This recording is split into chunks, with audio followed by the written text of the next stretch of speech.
मध्य प्रदेश के एक छोटे से गांव बरखेड़ा में एक पुराना कुआं था। गांव के बाहर घने जंगल के बीचों बीच लोग उसे काला कुआं कहते थे। कोई वहां नहीं जाता था, खासकर रात में तो बिल्कुल भी नहीं। कहते थे जो भी उस कुएं के पास जाता वो वापस नहीं आता। शुरुआत देवेंद्र 19 साल का लड़का शहर से अपने गांव बरखेड़ा आया था। उसने ये सारी बातें सुनी, लेकिन उसे विश्वास नहीं हुआ। ये सब अंधविश्वास है, उसने अपने दोस्त राहुल से कहा।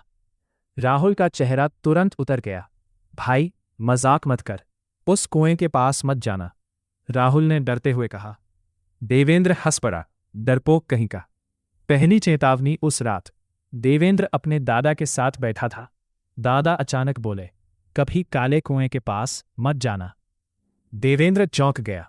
क्यों? दादा की आंखें खाली हो गईं। वो बुलाता है। कौन? देवेंद्र ने पूछा। दादा धीरे से बोले, जो अंदर है। अजीब सपना। उस रात देवेंद्र को एक अजीब सपना आया। वो उसी कुएं के सामने खड़ा था, चारों तरफ घना अंधेरा। अचानक कुएं के अंदर से आवाज आई, देवेंद्र। वो कांप गया। नीचे आओ। उसने झांक कर देखा। अंदर कुछ हिल रहा था, जैसे कोई इंसान, लेकिन इंसान नहीं। उसकी आंखें पूरी काली थीं। सुबह का डर। देवेंद्र अचानक उठ बैठा, पसीने से भीगा हुआ। लेकिन असली डर तब शुरू हुआ। उसके पैरों में मिट्टी लगी थी और कपड़े भी गीले थे, जैसे वो सच में रात को कहीं गया हो। गांव का सच। देवेंद्र ने गांव के एक बूढ़े आदमी से पूछा। बूढ़ा कांपने लगा। 30 साल पहले उस कुएं में एक लड़की गिर गई थी। वो मर गई? बूढ़ा धीरे से बोला, नहीं, वो मरी नहीं थी। देवेंद्र चौंका। तो वो बदल गई थी। डरावना इतिहास। लड़की का नाम राधा था। वो एक रात अचानक गायब हो गई। 3 दिन बाद उसकी आवाज कुएं से आने लगी, मुझे बाहर निकालो।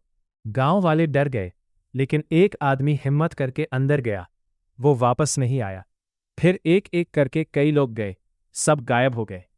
पहला सामना देवेंद्र ने ठान लिया, आज रात वो कुएं पर जाएगा। राहुल ने बहुत रोका, लेकिन वो नहीं माना। रात का सफर। रात 12 बजे देवेंद्र अकेला जंगल की तरफ बढ़ा। हवा अजीब सी ठंडी थी। पेड़ों की शाखाएं हिल रही थीं, जैसे कोई फुसफुसा रहा हो। कुएं के पास वो आखिरकार कुएं के पास पहुंच गया। कुआं टूटा हुआ था, चारों तरफ अजीब सन्नाटा। अचानक देवेंद्र, उसकी सांस रुक गई।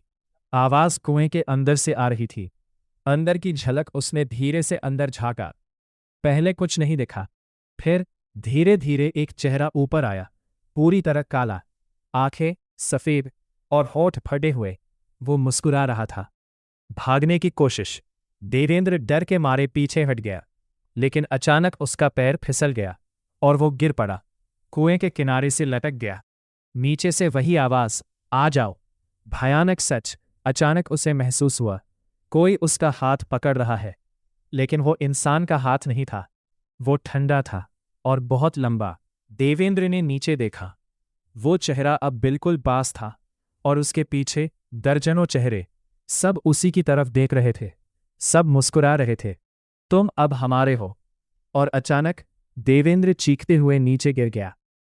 अगली सुबह गांव वाले कुएं के पास पहुंचे। वहां सिर्फ देवेंद्र का जूता पड़ा था और कुएं के अंदर से एक नई आवाज आ रही थी, राहुल, इस कहानी का पार्ट 2 भी चाहिए तो कमेंट करके बताएं, बहुत जल्द लेकर आऊंगा। चैनल को सब्सक्राइब कर लें, बहुत जल्द आप तक वीडियो पहुंचेगी। तब तक के लिए अलविदा।